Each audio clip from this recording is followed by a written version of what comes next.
I'm Dr. Scott Lyons, and you're watching or listening to The Gently Used Human. We're so often told that the path to healing is a straight line from pain to wholeness. But what if the journey to reclaiming ourselves is more intricate, more nuanced, and more beautifully complex than what we've been led to believe? What if healing is not about reaching a destination, but about compassionately attending to the suffering that has shaped us and courageously embracing the full spectrum of our human experience? Today, I'm joined by my dear friend, Dr. Arielle Schwartz, a clinical psychologist, yoga instructor, and pioneer in the field of resilience-informed therapy. With a deep understanding of trauma recovery, EMDR therapy, and somatic psychology, Dr. Schwartz has dedicated her career to helping individuals navigate the nonlinear path of healing, one that honors both the wounds and the innate resilience within us all. In this conversation, we'll delve into the intricacies of the healing journey, exploring how trauma becomes encoded in our bodies and how attending to these experiences with mindfulness and self-compassion can lead to profound transformation. We'll discuss the importance of creating a safe and accepting inner space where all parts of ourself are welcome, and how this radical self-acceptance is key to integrating the fragmented aspects of our being. But this isn't just about personal healing. It's about reclaiming our power, our agency, our inherent wholeness. Dr. Schwartz will guide us through the process of taking self-responsibility for our lives, of owning our stories and our potential for growth and the emergence of new possibilities. We'll also explore the evolution of somatic psychology, the power of embodiment practices like yoga, and the importance of integrating science and spirituality in our understanding of the human experience. Join us as we remind ourselves about the extraordinary capacity for healing that lies within us all. We got this. Arielle, welcome to The Gently Used Human. My love, my friend, my colleague, my coworker, my inspiring, brilliant, person in the world doing so much good. Welcome to The Gently Used Human. Thank you, Scott. It's so good to be with you, friend. Hello. Hi, my love. So, I thought about it for a long time of when you know someone so well and they're on your podcast and you're like, we could talk about anything. We could talk about fucking throwing rocks in a river and I would have joy. And I want to acknowledge all your expertise in the world of trauma and healing and all the modalities you've crafted and you've written about. And so I think we'll talk about rocks and then talk about healing. I want to start with the question to you, for us to just be in dialogue about what is healing? Because it's all the rage. Everyone wants to do it these days. They're into it. It's hot to trot. So what is healing? Oh, yeah, just start with a nice light question. You know how I roll. I was just before I got into the call with you, I said to my husband, I'm going to do an interview. And he goes, oh, who with? And I said, Scott. And he goes, oh, that's just going to be a fun conversation. It's like interview. What is healing? Oh boy, I get to sit with that for a moment. I mean, I'm just going to speak to it from myself for a moment, not from the hat of the clinical hat that I wear with others, but just my own reference point for a moment of what has healing been for me, which has been a wild ride sometimes, like a bucking bronco sometimes, other times like a gentle unfolding and a gathering of practices that have helped me be really compassionate toward myself and towards the places in me that know suffering, and the ability to be in relationship to those places in me so that I can understand who I am and how I've been shaped by my unique life circumstances, so that I can understand how I respond to the world around me. And I love the way that Dan Siegel speaks about this process as cultivating coherence, right? I have this narrative understanding and this embodied relationship to that understanding of who I am. And therefore, I can take more responsibility of how I show up for others and the impact that I have with others in the world. And so this, very circuitous, nonlinear journey, right? It stands against certain ways that I've gotten trained in terms of what healing is supposed to look like. And there's these 6 sessions, or there's a protocol, or there's like, check these boxes in the healing department. And it's never looked that way for me. It's been like, oh, I needed to loop back to this place and really wrap myself around it again, or I needed to attend to this place in my body that has shown up again and reared her head again to be known. And then it takes me through felt sense association right to where I need to go for that next layer to unfold. I love that you're taking us on like this visceral journey of your healing process. And hopefully those who are listening or watching can get some normalization to it, in the sense of like some categorical definition of like, this is what healing looks like. This is how you know you've arrived there. This is what happens when you're done doing it. Because there's so many especially on the internet, on socials, it's like the idea of healing is such like a generalized word at this point, that like I think I've even felt like I've forgotten what it means. And so to hear you talk about what it's meant for you really feels resonant in me. I'm like going, oh yeah, I recognize like it's this journey. It's this journey. And like, there's also these concepts of like the journey towards something like wholeness. And that's a common word that often comes up with healing. And how does that word sit with you now at this point in your life, in your career?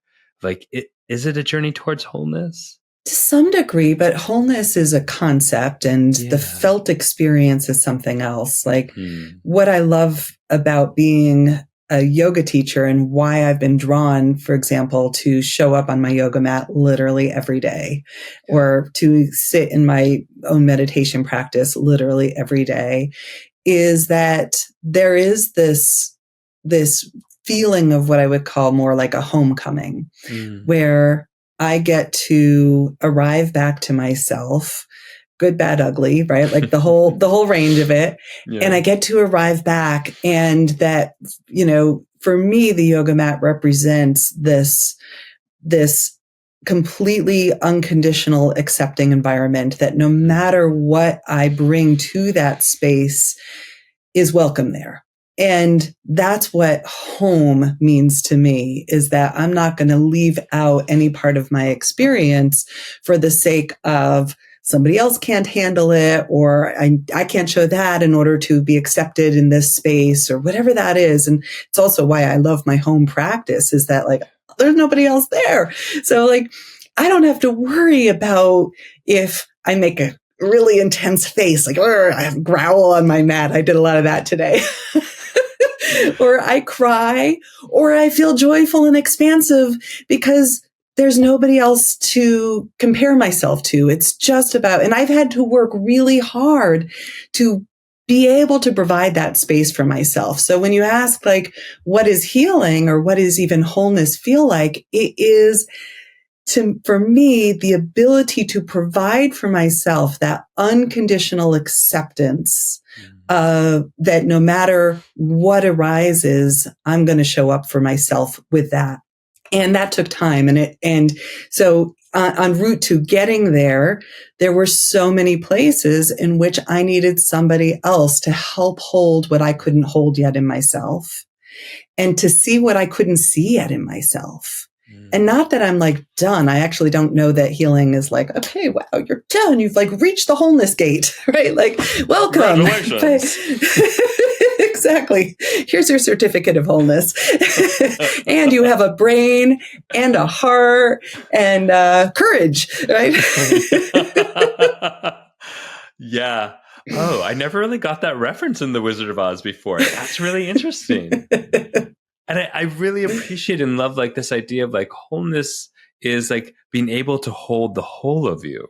And like everything is welcome, and everything is becoming more in relation, because it sounds like the opposite of well-being, or, and then the process to get there, which we might call healing, is this interruption of that welcoming, interruption of being able to have the capacity to hold all of us, or having so much of us that is in a strategy of protecting, but maybe not representative of the core sense of who we are. Yeah. And all of those experiences are learned, right? Yeah. Like who couldn't accept you? Who, for whom did you have to perform in order to be loved? Or for whom did you have to exile off parts of yourself in order to belong? It's so sad to hear it said like that. Mm-hmm. Are we talking about when we have to exile parts of ourselves or overperform? Is this, in your opinion, like what the heart of trauma is? Yeah. Is this, how would you define it? Well, I mean, we can think of trauma in a whole continuum where some of it lives in that relational arena. And to some degree, all of us have some variation of this because, I mean, I'm both speaking as a child and a parent, right? I've fulfilled both roles in this life. And there isn't perfection out there. And so experiences in which someone else didn't meet our needs and couldn't see all of us is a rather universal experience. And we might call that developmental trauma, and all of that lives on a continuum from, those that happened relatively infrequently and were pretty well repaired to those that happened frequently and continually and repeated and were never repaired.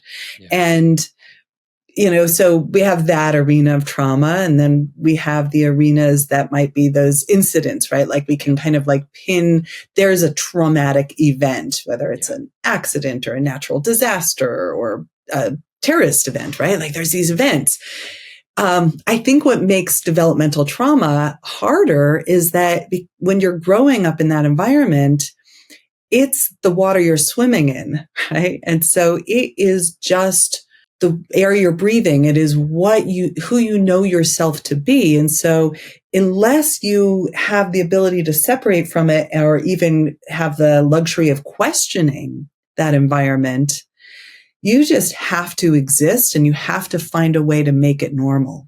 Yeah. And I can imagine so many of us who are listening to Arielle right now go, ooh, that sounds familiar. Mm-hmm. And I've had these experiences. Does that mean I'm traumatized? And this is like an interesting thing. And you and I have talked a lot about it, is like the usage and the globalization and the generalization and the permission and the gift of the word trauma. Right. And what's that been like for you in terms of that navigating the sort of, the vocabulary of trauma? I think one of the hard things about the word trauma is that it's embedded in a viewpoint that somehow if I'm traumatized, there's something wrong with me. And that, like, what I feel like we do when we actually get to utilize trauma in a way that's more normalizing, like to some degree, we all have some variation of this, is also we get to broaden that view around it, which means that, which is to say that just because you're traumatized doesn't mean you're doomed. Right? Or doesn't mean that you're broken, doesn't mean there's something wrong with you. So now, like, what ultimately the task of adulting is, right? That thing that some of us go, oh shit, I don't want to do that. But, the task of adulting is to take responsibility for the life you were given. And in doing so, to look at the way that the unique circumstances of your life have shaped you, and to say, what do I want to do with that now? How do I want to create a meaningful, purposeful life given the experiences I've had? It doesn't mean that I succumb to, in a way, being victimized by the trauma, although there's often a phase in which we do need to grieve. We do need to feel the way we've been impacted. We need to honor that victimization and at the same time not over-identify with it. Do you feel like that happens, that sense of over-identifying? Oh, sure. How do you see that showing up and potentially halting the healing process or challenging the healing process? Well, one of the things that, I call my work resilience-informed therapy. And it was initially it was a little bit of a pushback on how much of the world became trauma-informed. And that what I found for myself is that when you put the lens on trauma and you only put the lens on trauma, and a lot of trauma-informed teachings do this, that it becomes all that you can see. Yes. And then it also becomes this kind of dominant self-informed narrative, like I'm traumatized, here are my symptoms, here's what's wrong with me, here's my negative beliefs. And then, this all becomes, in a sense, reified, like we're actually almost glorifying this, and we want to honor it. We deeply, deeply want to honor the impact of these events in our lives. And at the same time, the resilience-informed approach broadens the lens so that we can see the trauma and we can also see our strengths, our resources, how we've persevered, the sense of spirit or soul or spirituality of who we are that helped us fight back or be rebellious as a teenager or whatever it was, right? Like that found a way to persevere in the face of all of that. And that we can now start to hold both who helped you through, your inner access to resource, and we can really emphasize building this side of that equation so that if we look at the scales, the trauma side doesn't have to outweigh. Like we can ultimately find a way to hold this both and I speak about that a lot of like, how do we turn towards our strengths and our resources and value that just as much as we also turn towards our hurt and our harms and value them too. Y'all, if you're listening, this is deep, important shit. Because I think, and I love you for this, Arielle, because you unpack it so well, and it's so nuanced, and it's like all this work we've done and over the last 20, 30 years, and many of our mentors and teachers to progress to the idea that trauma even exists. That, as we'll get a chance to talk about, that trauma exists in the body. And there's this huge focus on trauma, which begets this huge focus on healing. I've said to enough people, and I'll say it here too, it's okay to take a day or two off from your healing journey. In fact, it's imperative. Why? Because the hyper focus on that, it blinds us or prevents us from seeing the fullness of what else is here in life. And I love how, so beautifully you're saying that it, the word identity simply means the repetition of being. Mm-hmm. And so if our repetition of where we are being is in a focus on how we have been harmed and hurt, and only that, with all respect to it, that becomes our identity. Yeah, I think of Aristotle's phrase with that, right? We are who we are what we repeatedly do. Like we become what we repeatedly do. And I think that quality of what is it that we're doing in the world, whether that's doing at the level of thinking or that's doing in the level of action or embodiment, that is shaping who we think we are. And it's also a really profound and important process to step back from the idea of who I think I am and the repeated actions that reconstruct it every day. Yeah. So that I can look back and, kind of look at that and be like, is that actually accurate? Is that even who I want to be? I want to take a moment to give a loud shout out to the Embody Lab, which is one of the most incredible resources for body-based and somatic therapies. This show is all about healing, and the Embody Lab does exactly that. Whether you're on your own journey of transformation and discovery, or enhancing your skill sets in your career as like a coach or a therapist, a body worker, or really any career where you are supporting other gently used humans, the Embody Lab is your place for deep, inspiring, and impactful workshops, certificates, masterclasses, and an incredible community of like-minded folks. I love the Embody Lab. And so do so many other people that call it a platform to come home to over and over again. The Embody Lab is giving my listeners an exclusive offer, a one-time 10% off code to enhance your embodied well-being. All you have to do is go to theembodylab.com and use the code GentlyUse10 at checkout.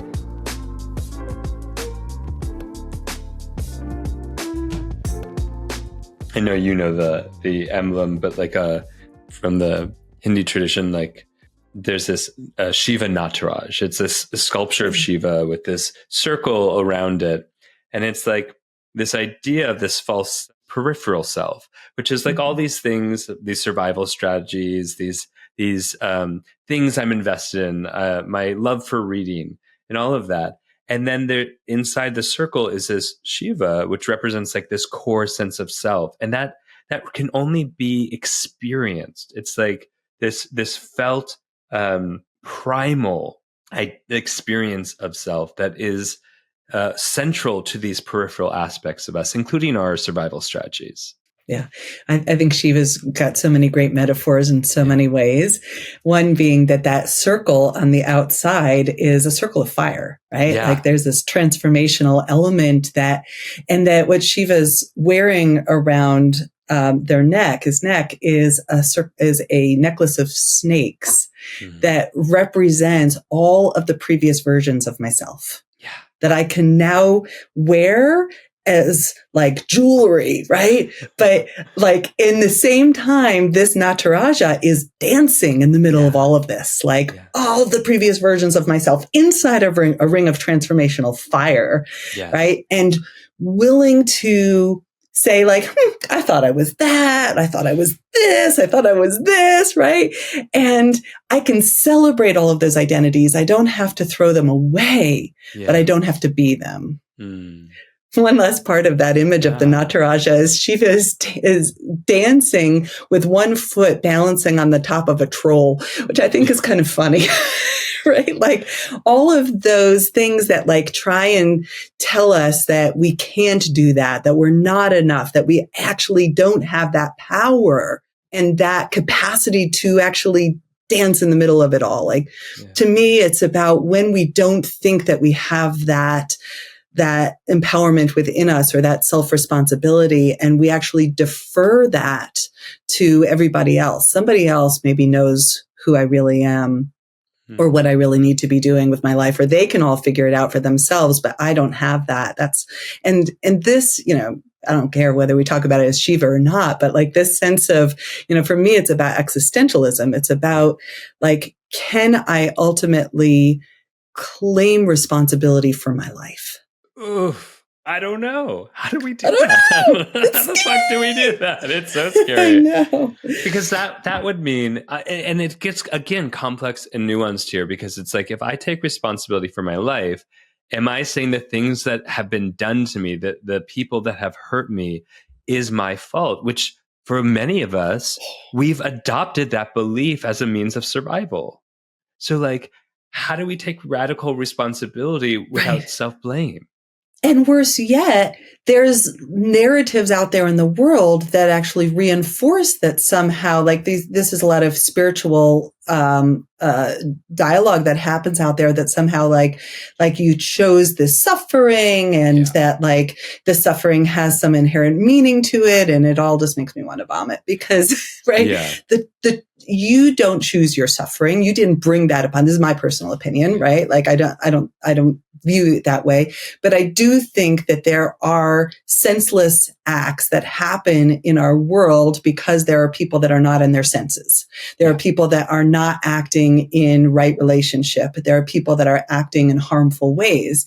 And that what self-responsibility is that we have to ultimately take what happened to us and recognize that we are the only people now that can be in charge of what we do with that and how we metabolize that, how we process that information, how we work through it in a way that helps us arrive in a more right relationship with ourselves and the world around us. It goes back to hurt people too. Like that's saying, so our ability to be more compassionate, empathetic, and connective to other people there's a lot of research that says it derives from a clear or embodied sense of self. The more we can settle in our own sense of being, the more we are reassociated with ourself, that we can feel our own sensations and emotions, have that emotional intelligence, that somatic intelligence, the more likely we are able to be in right relationship with other people. And I just wanted to name that as part of like what we're saying here, and to go back to how do we take accountability, that radical acceptance that this is our life and that this transformation, even if we're doing it in relationship with other people, like is also ours. Yeah. And what we don't have a conscious relationship to in ourselves, right? Sometimes, Jung called it the shadow, right? We have different names for this, but what we haven't fleshed out, what we haven't awakened to in ourselves, we tend to reenact and repeat. Yeah. And then we see like we might behave in a way, for example, that leads other people to reject us. Yeah. And then when the other rejects us, we use that as this confirmation. See, I'm really not lovable. This is a harsh, terrible world that I live in. And we can even blame the other for that behavior. And sometimes we find perfect others that are, blameworthy. But nonetheless, if we only stay in that process of it's the rest of the world out there that needs to change in order for me to feel safe, then we can't recognize our own participation in the dance that we're bringing to the world. I think that's so well articulated and compassionate in the way of going, look, we are, as you so beautifully said, we're what isn't maybe healed or connected within us, the thing that wants to be seen and known. And I've used this example before of like, like when you're with a kid and you maybe are looking at your phone or doing some work and you ignore them, they just get louder. And the things within us that have been blocked off or are in shadow find their way to leak out. There's maybe this innate desire for that part of us to feel seen and recognized and healed. And so it leaks out in ways that in its best attempt to heal and complete recreates the same scenarios with our behavior, that in an ideal world we go like, I'm back in that toxic relationship. Yeah. Ew. And in the ideal world, if I've done the work, I get to go this time, oh, I'm back here again. And I'm going to say no, because I never felt I had the agency to say no before. Mm-hmm. And that's the corrective healing experience that emerges from the shadow. Yeah. But most often we just go back into the survival strategy patterns we know, because it takes so much less energy to continue what we know than to learn something new and to try something new. That's true. We know that shit. We arrived at one essential truth. We've arrived at one essential. So is some of what like trauma healing does, or maybe just healing in general, like helping us illuminate what's in shadow, interrupting these patterns of reiteration of our pains? Like what is it? Well, one thing that comes to mind for me is finding, like, we think sometimes that what we're looking for is this sense of resolution. And I really think that like there is something satisfying when we come to resolution. So when we look back at what happened with trauma, there was some blocked process that didn't get to happen. Yeah. Like if you were repeatedly put down and shut down and not allowed to have your voice, what didn't get to happen perhaps was your own rage, your own voice, your own expressivity, that your own boundary that said, I don't like how this feels, right? Yeah. Like the ferocity of that.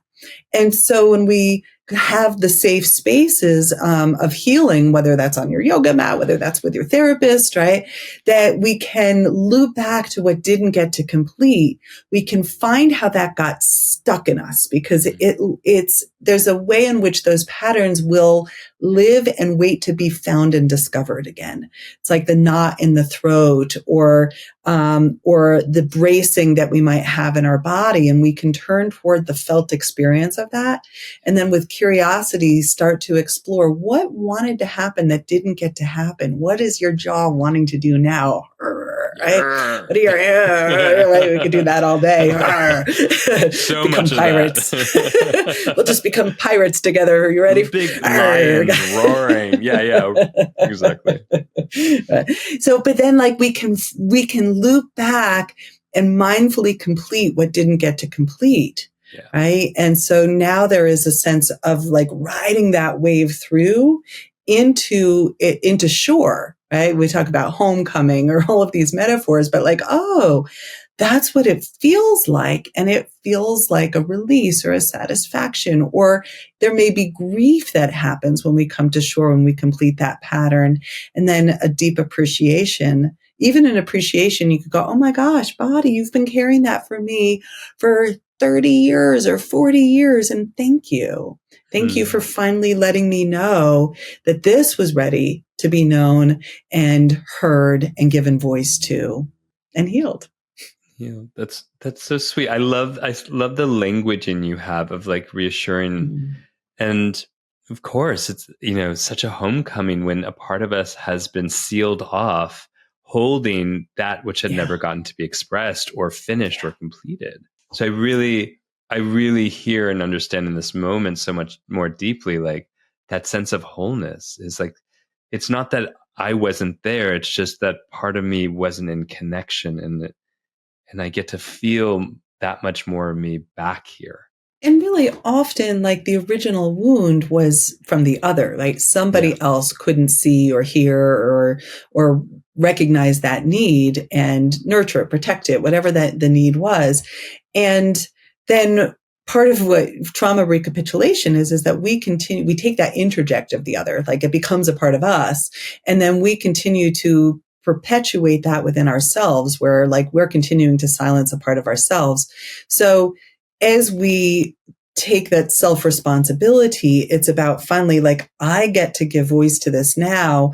And I also get to differentiate from that other, which means that we can collectively allow that feeling, that whether we anger, rage, whatever it is, to be acknowledged and known and responded to in a way that it got missed.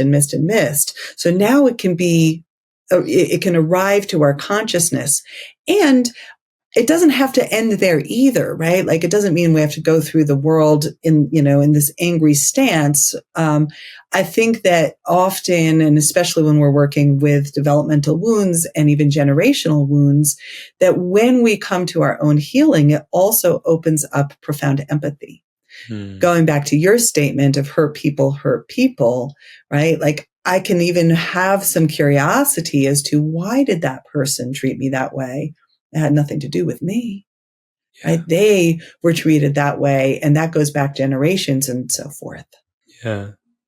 And I'm curious, were you saying earlier that it's not just about finding a resolution? No, it's about, I do think that ultimately what we're looking for is resolution. Okay. And that it's deeply satisfying when we find that. Okay. Yeah. And it certainly is. I mean, I can think of my own experiences of like just having that good cry and or being in a yoga class like you were talking about, or even like singing and just like something dislodging that had been stuck. And it's like, ooh, like yes, often there's an exhaustion, but then there's like I just feel lighter. I just feel like I have more energy. I have like more vibrancy again. It's like my energy bank had been pulled apart into many different accounts, and it's like to put it back into more of a central account again just feels so much more vital. That's a great metaphor. I love metaphors. I'll borrow that one. I'm always borrowing metaphors. Oh, that's a good one. But going back to this question about resolution, Yeah. I think we have to really fine tune that resolution isn't always about the other, right? Like we have sometimes this fantasy that resolution is going to finally be that other person acknowledging what they did or apologizing or taking accountability. And I think it's really, really hard to find resolution in ourselves when we didn't get that from that external person or environment. And I think that's where a lot of people get blocked is like self-responsibility. Does that mean they get off, like they're off the hook? So like somehow there's what stops resolution is also a part that's still in retaliation and desire for the other to suffer. Oof. And oof. It's interesting how, because even in more the, in the 60s and late 60s, early 70s, when there was that sort of like, okay, we're going to complete that which hasn't been completed. Like I was hit by a parent and I never got to say no or push back or fight back or run away. And then, that human potential movement in the 60s, where there was a lot more of like the catharsis model, where it's like I'm punching the pillow and screaming at my parent. And often they were overriding in that action where there could have been resolution. It was more about, and it made it really about the other as opposed to what's happening in me.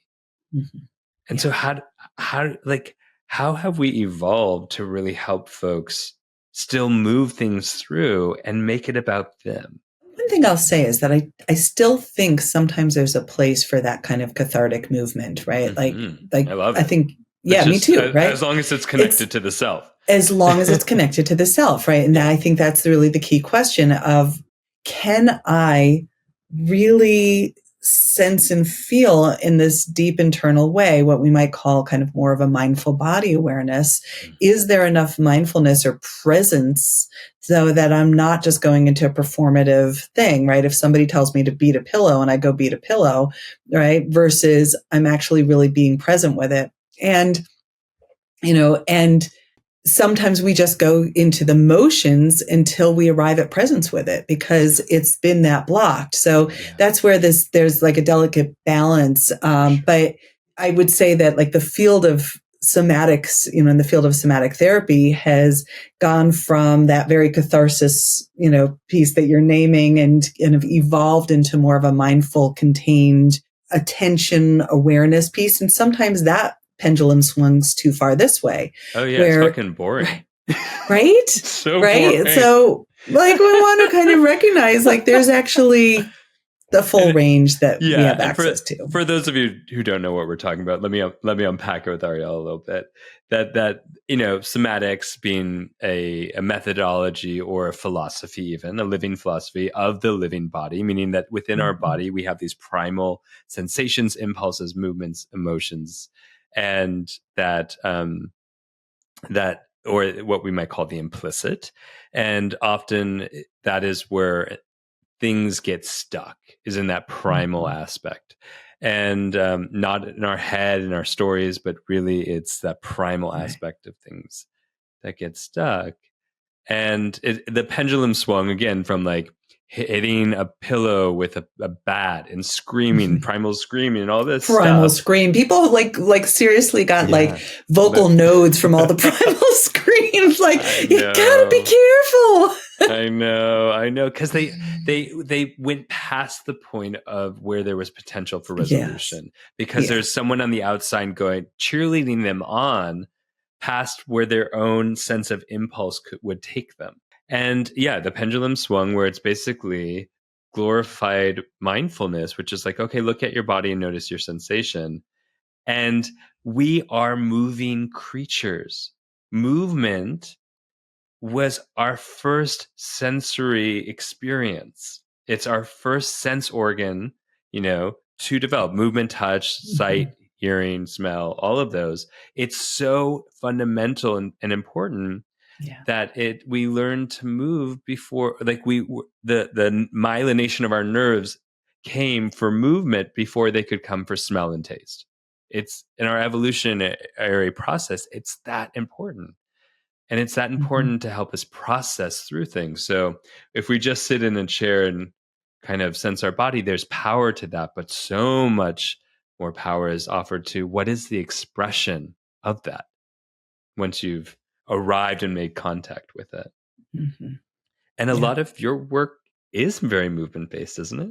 I was just thinking about how much I love teaching yoga because it gets underneath. I mean, I can be very heady and geeky and intellectual about things like polyvagal theory and what is somatics and how does all this work and how does healing happen. But what I love about getting on the yoga mat and teaching others is that we can drop into the felt sense and allow that to take the lead. And that's just that happens to be my favorite movement vehicle, but there's many out there, whether it's dance, whether that's, body mind centering. There's a whole lot of movement practices that we can engage in. Weightlifting, I don't care. But there's great ways to enter into the body. And for me, when we get onto the yoga mat and we take a posture, it's not about perfecting a posture. I teach yoga very differently than how it sometimes gets taught, which is about alignment and shape and this outer matching of something and the way something's supposed to look. And for me, the intersection of somatics and yoga is about letting a posture be a home base for exploratory movement. How does your body want to breathe in that shape? How do you want to move from that shape in a way that allows you to follow sensation? And again, like some of these shapes, we don't take in our normal daily life, like being on your hands and knees, for example, right? Like we don't crawl anymore once we've arrived at standing and then sitting in chairs. Arielle. No, I crawl every day. Right. But most of us don't. And so it gives us opportunities to go back into more of those, primitive shapes that we did embody when we were young and going through all of those developmental experiences, and then reclaim from there what wants to happen. So it sounds like it's through this practice that people are really able to reconnect to the things that happen in shadow or the things that want expression. And it's an opportunity, a space holding for that to emerge and find possibly some resolution of things that haven't had a chance to. Yeah. I mean, we were joking before about lion's breath, but really right? You can kind of embody that ferocity in a way that can be really satisfying. And the other side of it too is that it's not always about going into the shadow and the dark, right? Sometimes it's about embodying joy and embodying play and knowing that, you too, especially when I'm working with, trauma, trauma individuals who've experienced trauma, right? Like sometimes we think ooh, joy is just for everybody else, but it's not for me. And, or empowerment or any of those, expansive shapes, and that we get to embody that together and we get to laugh on the yoga mat together and feel expansive and wow, I thought that was never going to happen. Thank you for again naming that sort of fullness of the human experience that we're moving towards as part of because I think again healing denotes, even in my bias in my mind, of it's really mending that which hasn't. But why I think why we both use the word embodiment perhaps is because it's more expansive and encompassing of we're really reconnecting to every part of our human nature. This show is also brought to you by the absolutely stunning and powerful tools of transformation that are created by Omala. Oof, even the name Omala transports you to a place of flow and vitality. These are some of my favorite products ever. They have an amazing color-changing yoga mat that responds to your temperature and presence and reflects back your posture in real time. There's this incredible smelling skin balm candle that heats up to activate all the essential oils and vitamins that your skin has been craving. I mean, look, if I could live in a giant bath of this candle, I would 100% do it. They also have these journals that lead you into profound insight, and then you get to plant those journals to create a stunning flower garden. What? I mean, if that's not deep and inventive, I don't know what is. If you're someone who desires to live a luxurious flow of life and who believes in transformative wellness, then you have to check out Omala.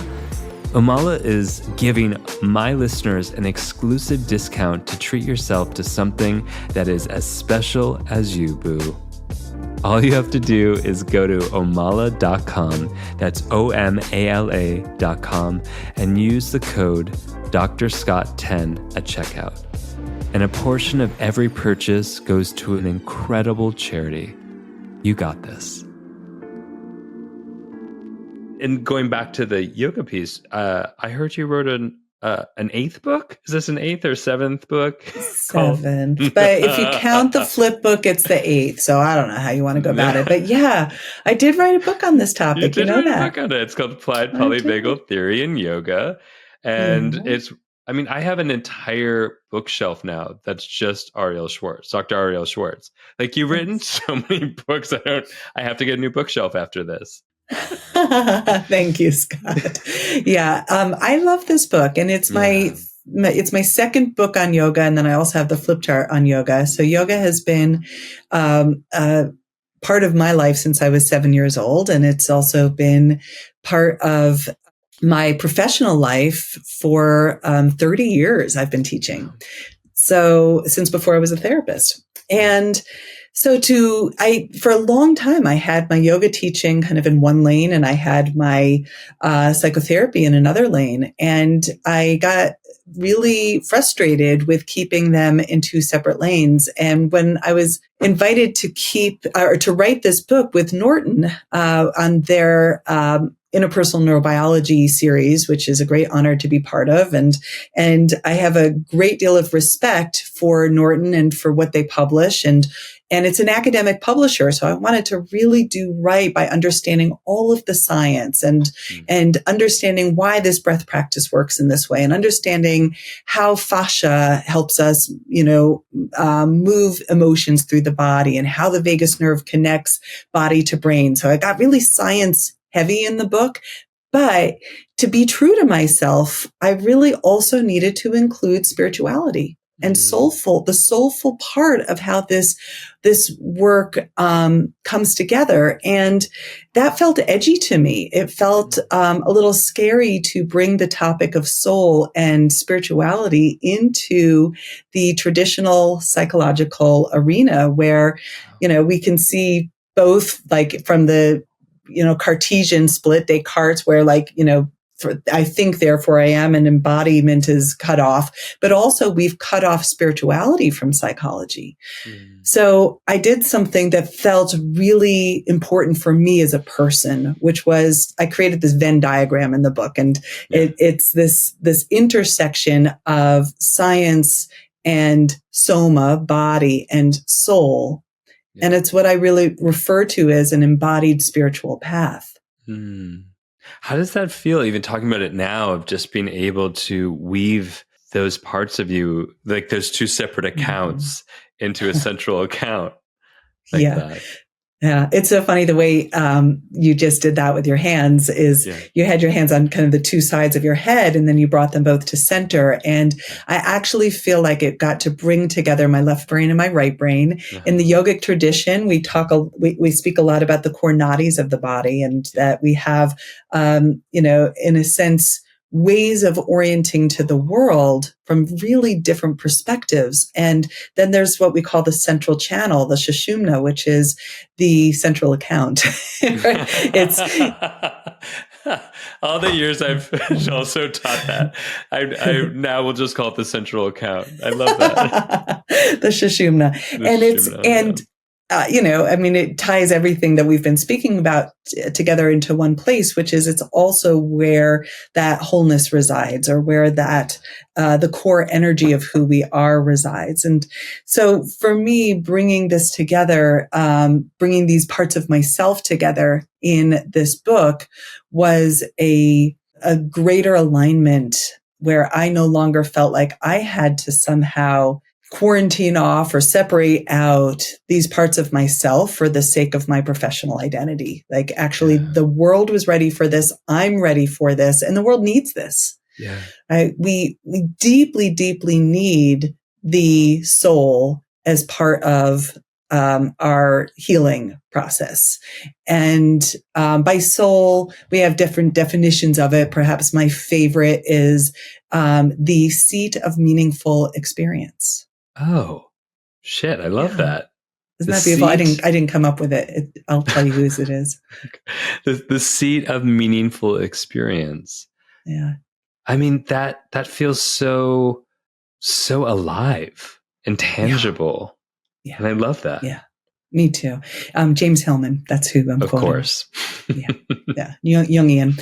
Yeah. And I'm Jungian psychology is probably like one of the closest places where spirituality and psychology met, right? Like that was a big part of Jung's work and the collective unconscious and all of these layers.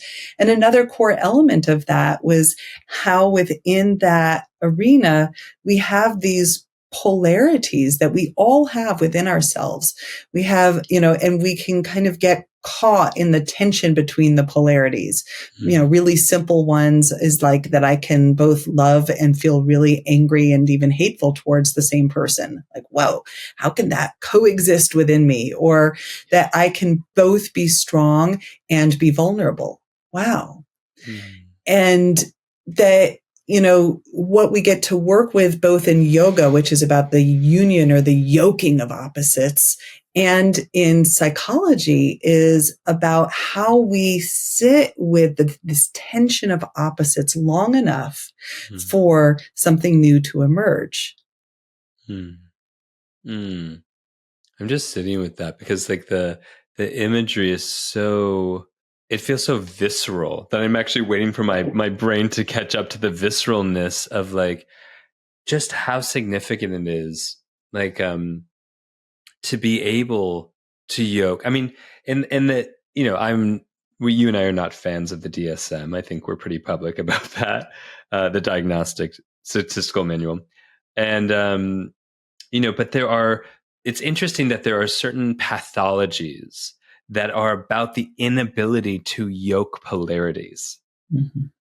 Like the inability to hold the complexity of our human experience, that it has to be split off in order to survive. And I'm sitting with that because so much of them has been split off and so much. And I think that can be kind of more universal. Like when we talk about shadow side or trauma, like parts of ourself have been splintered from that core sense of who we are, or parts of us, which could even include a sense of nature or spirituality or other people, have been splintered off from that sense of wholeness.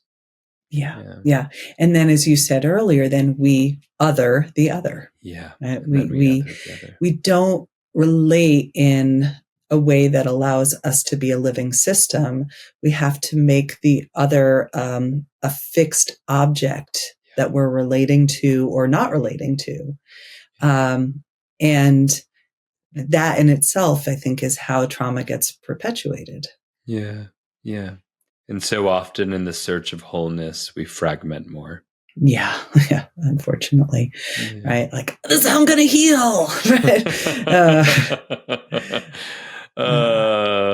Healing is hard. And I feel like you're doing such a beautiful job of unpacking it from this like generalized concept to more this really nuanced aspect of what it is to be alive. Yeah. It's what I love about Gestalt. If I, kind of name one of my core influences as a Gestalt psychologist, Gestalt therapy is that what we are practicing in that is being with polarities until a third arises, until something new comes out. And, we have little techniques like the empty chair, right? And you put that part of yourself in the empty chair and we give it a voice and we notice how we feel toward that part. And all of a sudden it's like this dissolution occurs where like what I thought was real or fixed within me becomes more malleable. Something begins to shift and change. There's a felt experience that allows a part that maybe was stuck in what we'd call trauma time, right? Stuck orienting to the world as if the past is still here now. And all of a sudden that part gets to show up in the here and now, in the present, and looks around. It's like, well, wait a second. I didn't even know that this world was here. I didn't even know these possibilities were here for me.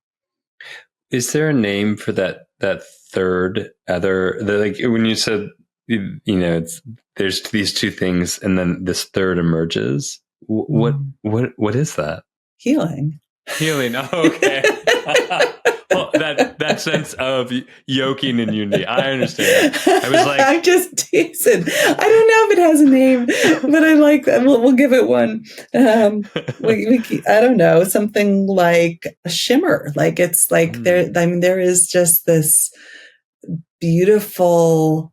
Maybe some of the most profound moments that I've had in relationship to this. And pardon me, I'm going to give a musical theater reference, but I'm such a big musical theater fan. I am too, so I'm here for it. Right. So, okay, like hopefully this is not like a major like spoiler for the end of Pippin, which is my top favorite musical ever. And, but there is this, and it makes me cry every time I think about it. Like there is this scene at the end where the whole show that you have been watching gets deconstructed in front of you. Yeah. And like the entire reality, it's that moment where the what was on the stage that we thought was real gets pulled apart. And then we can see that it was all just a play. It's the Shiva moment. It's the, oh my gosh, right? Like it's the destruction in service of something new that can now be created in the space that we've cleared. And what comes in the space? And that is profound, right? You want to recreate what you've known all along. We can do that if you want. That's totally a possibility. Yeah. What if we took that moment to make something new? That's so scary for so many of us. That's too. Like the fucking definition of anxiety is the intolerance for the unknown. You know, scary that for me too. Intolerance for that empty space. Bingo. We have to come back around to uncertainty. I mean, it's at the heart of this. Yeah. I mean, I don't know if this is the best example of that, but I know something we both have shared is like dance improvisation in our history as studying somatics and movement, and like those moments where it's like you notice like you keep cycling through the same movement pattern, and like maybe the facilitator of the dance improv session is like get in the way of your own pattern, and then you get in the way, and then like you're in the fight, and then something rips open, which is like that deconstruction of the Pippin stage where it's like all of a sudden there's space. And you have this allowance, this agency to find, to discover, and then make a new choice. Yeah. And it's so like the only thing I can think of is when I worked in pediatrics of like this infant like going, is this okay? Wait, what is this? Is this my hand? Oh my gosh, what does it do? It's moving, like that sort of like total discovery. Oh, you're reminding me that your description of that with pediatrics reminds me of, I used to do a lot of play therapy with kids for many years. And I would remember the kids that would come into my office, and here's a play therapy office with shelf after shelf after shelf of like toys and the sand tray and like all of the things, right? Like an easel, like, oh my gosh. And some kids would come into the space and they would be like, I want to do this and I want to do that. And this is how I'm going to use my hour today. Like, wow. Right. And other kids would come into the space and they'd freeze and they would just look at all of the things on the shelves. I know it's so tender. They would look at all the things and they wouldn't know what to go to. And they didn't know what they wanted to explore first. And in the training model that I came from, the meeting of the child in that space is to simply say, looks like you don't know what to choose. And you can stay with that as long as you need to. And there will be a moment, right? I don't say it in these words to a 3-year-old or a 5-year-old, but there's a moment in which we stay with the not knowing until we notice that their eyes are looking at that little truck on the shelf, right? And we go, I see your eyes are looking at the truck. Yeah. And right. Then there's a little nod, right? There's a little moment, a hesitation. I see your eyes are looking, but you're not sure. You're hesitating, right? And they can feel the moment. I mean, it's such a moment when they go and they pick up the truck. How do we do that as adults? How do we need big playrooms. How do we, in the playroom of the world that we live in the chaotic playroom of our lives? I mean, I wonder if it's just that same sweet message of like, we notice sometimes the patterns, the strategies. Yeah. We might just put a pause on them, interrupt them, have someone gently hold space for something else and possibility, and maybe even just say to ourselves, can you say it again? And that loving voice you have. Yeah. You don't know what to choose right now. That's okay. But I see you're looking over at that truck. It's just so tender, that permission to just be in I don't know what other choices I have or what choices I have. And to have someone be with us and hold space without the urgency of having to choose, without the pressure of having to choose, but really the discovery of something new that had not been allowed before. That's right. And if we approach therapy with a pre-programmed protocol of what somebody is supposed to think next, we miss these opportunities. This has been so powerful.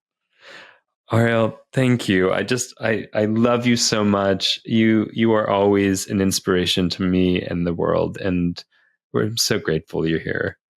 Well, this was a lot of fun for me, as I expected it to be, Scott. And oh my gosh, we covered so much in just an hour. Wow. So much. And where can people find you and discover all your 8, soon to be 9 books?